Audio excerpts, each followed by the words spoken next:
Bismillahirrahmanirrahim. Bismillahirrahmanirrahim. Assalamualaikum warahmatullahi wabarakatuh. Sahabat yang beriman, dari banyaknya kehidupan Nabi dan Rasul, kisah Nabi Yunus alaihissalam menjadi salah satu yang begitu melekat dalam ingatan. Salah satu kisahnya yang begitu terkenal adalah ketika sang Nabi ditelan oleh seekor ikan besar di tengah lautan.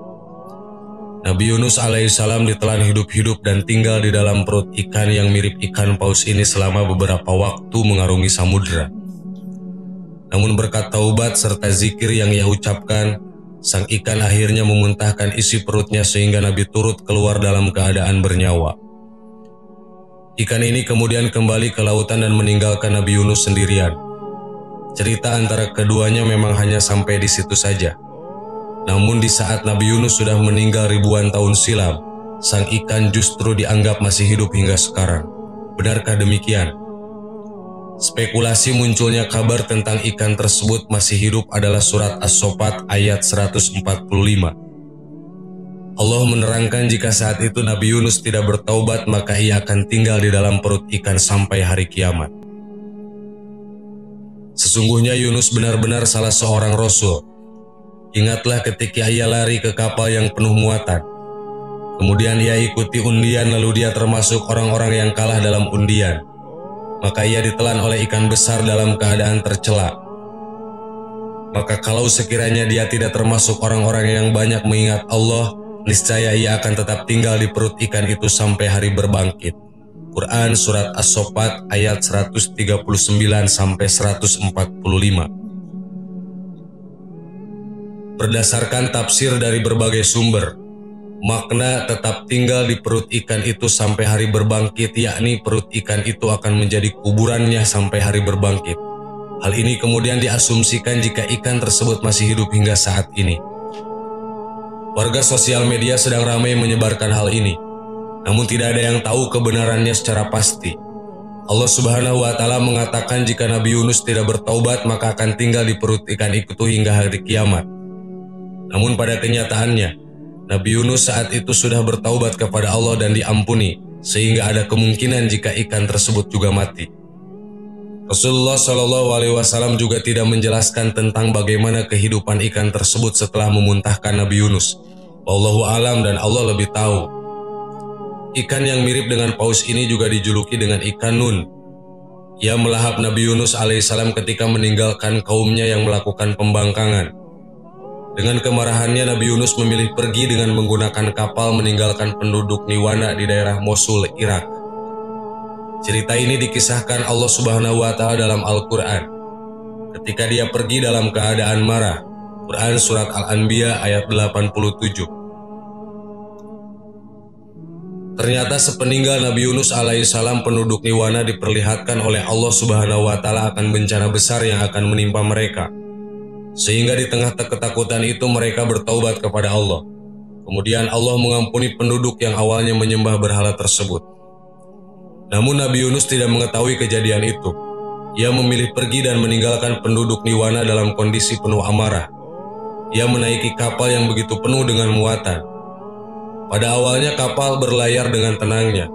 Namun kondisi ini tiba-tiba berubah. Angin kencang menerpa. Langit pun hitam gelap dengan awannya. Badai terjadi, kapal yang ditumpangi Nabi Yunus terombang-ambing dan akan tenggelam. Awak kapal pun panik. Mereka kemudian membawa seluruh muatan yang ada di dalamnya, dengan harapan kapal tidak tenggelam jika muatan berkurang. Tetapi sayangnya cara ini tidak membantu. Kemudian diusulkanlah agar dibuat undian untuk mengurangi manusia yang ada di dalamnya. Dalam undian tersebut, siapapun yang keluar namanya harus dibuang ke laut. Ternyata Nabi Yunus alaihissalam termasuk orang-orang yang kalah dalam undian tersebut. Awalnya penumpang lain tidak menyetujui Nabi Yunus yang dibuang dari kapal. Namun setelah 3 kali undian, ternyata Nabi Yunus tetap saja kalah. Lalu dia termasuk orang-orang yang kalah. Quran Surat As-Saffat ayat 141. Lalu dilemparkan Nabi Yunus alaihissalam dan kemudian dilahap oleh seekor ikan besar mirip paus. Dengan perintah Allah, ikan tersebut melahap Nabi Yunus tanpa merobek bagian dari tubuh kekasih Allah tersebut. Sang Nabi pun tinggal di dalam tubuh ikan beberapa waktu dan menyusuri lautan bersama ikan besar tersebut. Nabi Yunus alaihissalam sangat terkejut karena mendapati dirinya dalam perut sebuah ikan. Para ulama berselisih tentang beberapa lama Nabi Yunus tinggal di dalam perut ikan. Menurut Qatadah 3 hari, menurut Abu Ja'far As-Shadiq 7 hari, sedangkan menurut Abu Malik 40 hari. Mujahid berkata dari Asy-Syabai, ia ditelan di waktu duha, dimuntahkan di waktu sore. Dalam keadaan itulah Nabi Yunus alaihissalam bertaubat. Beliau mengucap banyak kalimat tasbih kepada Allah Subhanahu wa Ta'ala. Beliau tak henti-henti menangis, tidak makan, tidak minum, dan tidak bergerak.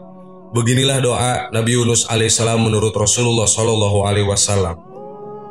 Doa Zunnun atau doa Nabi Yunus ketika ia dalam perut ikan paus adalah: La ilaha illa anta subhanaka inni kuntu minadh dhalimin. Tidak ada Tuhan yang berhak disembah kecuali Engkau. Maha suci Engkau, sesungguhnya aku adalah termasuk di antara orang-orang yang berbuat aniaya. Sesungguhnya tidaklah seorang muslim berdoa dengan dalam suatu masalah melainkan Allah kabulkan baginya. Hadis riwayat Tirmizi. Syekh Al-Albani mengatakan bahwa hadis ini sahih.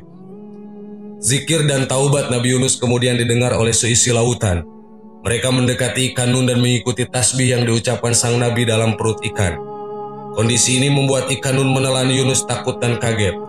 Ia ketakutan karena banyak hewan lain dan tumbuhan yang mendekat kepadanya. Mengapa saya harus takut? Bukankah yang memerintahkan adalah Allah Subhanahu wa Ta'ala?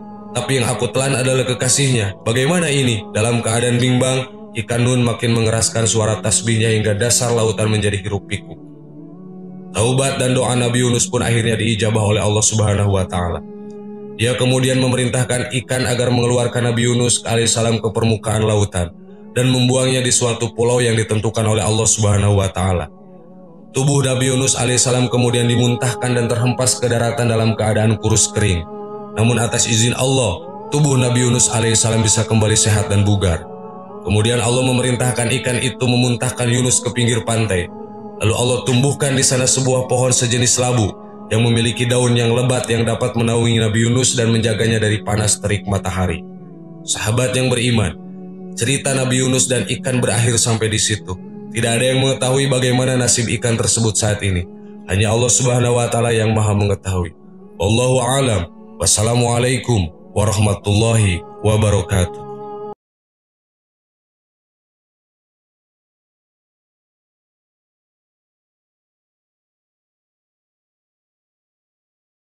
Subhanallah walhamdulillah wa la ilaha illallah wallahu akbar. Subhanallah